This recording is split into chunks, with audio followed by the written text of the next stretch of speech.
You've been told that your history started with a struggle for land. But what if the struggle wasn't for the soil, but for the frequency?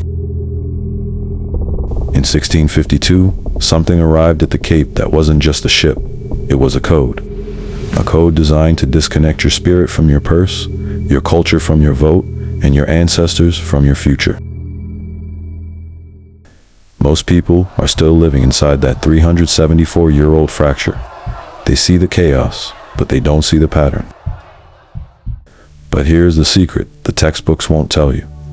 While the empire was busy mapping your land, a prophet was busy mapping your escape.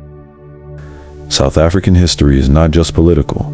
It is a series of sovereignty transitions across different layers of reality. And the Nazarite movement is the system that carries that sovereignty when all other structures collapse or are captured. Welcome to the first episode of our journey. 1652. A Dutch supply station is established at the Cape under the VOC to the world. This was Logistica L, a refreshment point for trade routes. But in the architecture of the spirit, 1652 was an incision. However, we must be clear, this was not a cut into empty space. Long before the first Dutch sail appeared on the horizon, this continent was already a high-functioning intelligence field. From the Sibadu Caves to the Lebombo Mountains and the ancient alignments of Nzalo Yolanga, the 31st East Meridian had been humming for thousands of years. It was an established biological altar, a pre-colonial sacred order where land was not owned, but relational. The VOC did not bring civilization. They brought a spatial interruption. They brought a frequency that sought to convert the sacred into the commercial. They began to convert land into property and movement into control. This was the first coastal incision into a sovereignty that was already ancient. It was the moment the book, the ledger of the company, tried to overrule the hands, the ancestral practice that had been perfected since the dawn of time. Why does this specific date trigger such a massive shift? We look at the frequency of the year itself. In sacred numerology, the number 5 is the vibration of instability and displacement. 1652 was a 5-field event, but a 5-field doesn't just destroy, it forces a relocation. As this colonial 5 pushed from the coast, the internal sovereignty of the people did not vanish. It retreated into the spine. What this demonstrates is a profound metaphysical truth. Our limited perception often only allows us to view what the physical eyes can perceive: the movement of ships, the building of forts, the clash of steel. But in the greater metaphysical context, a leader does not operate in a vacuum. They lead within the prevailing celestial influences of their time. This is precisely why sciences like astrology and celestial observation were studied so deeply by our ancestors. They understood that to navigate the physical world, one must first understand how to work with the planetary energies that govern it. They knew that the incision of 1652 was a cosmic shift, and they prepared accordingly. When we say the ancestors shielded the interior, we are talking about the great retreat into the spine.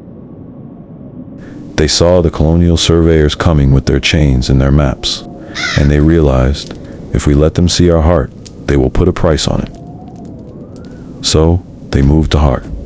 They took the ancient codes of the Lebombo, Sibadu, and other sacred sites and encrypted them into our praises, our dances, and our initiation rituals.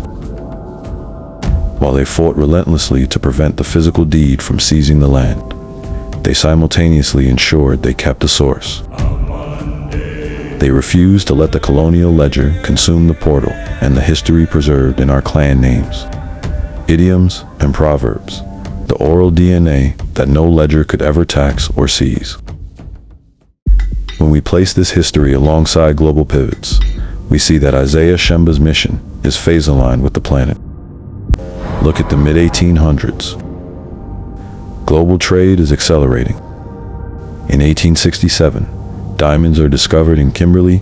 South Africa officially enters the era of extractive capitalism. The earth is being hollowed out for its material wealth.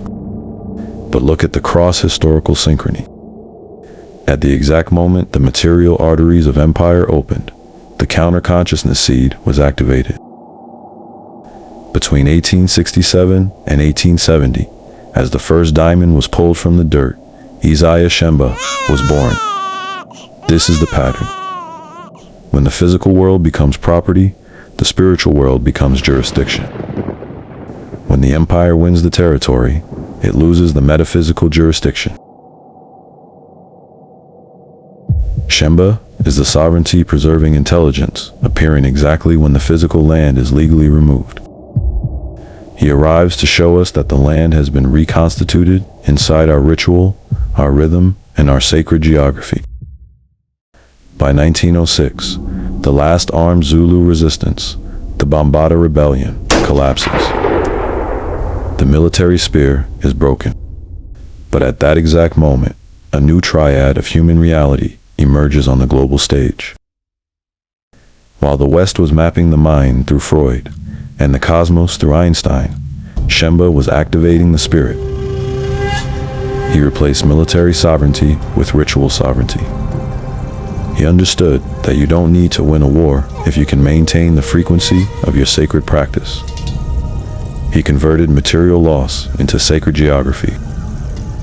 The state said, "You have no land."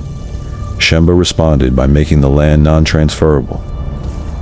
He turned the holy mountain into an architecture of initiation. The fortress was no longer made of stone walls.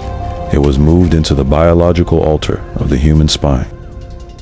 So, 1652 was the incision. The wound was opened, and the extractive machine began to dig. But here is the mystery the history books won't touch.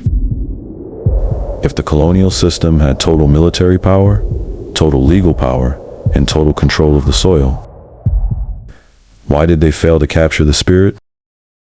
How did a pre-existing ancient foundation survive the most aggressive extraction in human history? The answer lies in the spine. On Thursday, we move from the incision to the refortification. We explore the 1700 to 1816 cycle, the era of the 1 and the 7. We will discover how the ancestors used the 31 East Meridian to build a Drakensberg buffer that turned a wound into a fortress. The prophet hasn't just arrived, he has been waiting in the meridian all along. I am the biological altar.